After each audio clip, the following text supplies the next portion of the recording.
Trump administration's latest move, which is yet another effort to block H-1B visas and block those who are most deserving. And yet again, it's actually being done in a manner that is almost symptomatic of Trump 2.0, creating nationalist barriers, all while pushing pro-business rhetoric.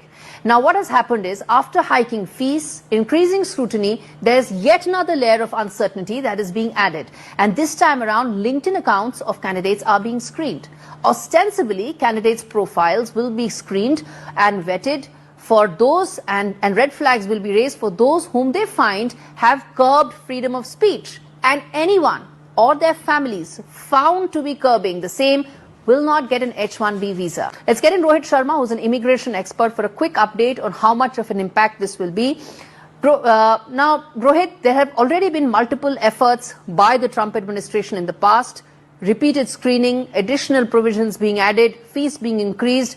But this level of scrutiny that they're adding just makes H-1B visas much, much tougher than what it is right now. As far as the intent is to suppress the voices against anything that America is doing, then we can question this very move. But as far as the intent is to ensure that the legal compliances are followed and the fraud is not happening, this new directive and the discretionary power that is given to the visa officer, I would like to believe that it is more on the line that they want foreign workers, surely, but they don't want fraud. They want talent, but they don't want trouble.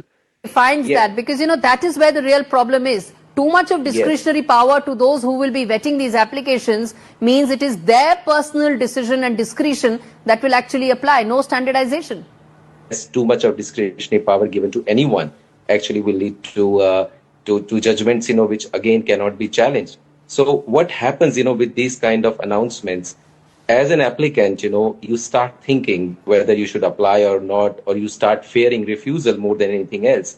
And getting into someone's LinkedIn is almost getting into someone's, life. Like they are talking about not only of the applicant, but even if any of the family member is making any comment or anything is there, then again But when you talk about professional visas like H-1B, this kind of screening shouldn't take place ideally. So isn't this just too much of scrutiny and vetting that is taking place in the garb of protecting freedom of speech? Trump administration is doing everything it can to ensure it doesn't give visas.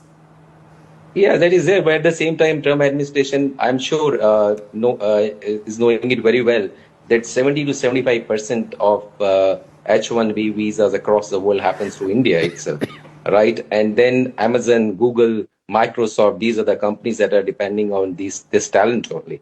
So it is good for companies, that are shell companies or the people who are applying, through legal and illegal routes just to enter US. But overall, they be rather mindful of these strategies at their end, because if they are coming up with these kind of news every second day, what they are doing is they are shifting the talent of India to some other countries, and also not the talent that India is possessing that is actually acquiring space in US. The US companies, in fact, have started looking for alternate destinations across the world. So it is not a very happy situation for Trump administration just come up and announce something like that. No. The Trump administration needs to worry about bigger problems, and this is going to lead to that bigger problem, which is when the same tech CEOs who were batting for him just 9 months back are going to come and say, where is my tech pipeline? You've completely dried it up because of these lopsided policies. I'm going to leave it there. Rohit Sharma joining us for that quick check of how this looks like as far as the immigration landscape in the US is concerned.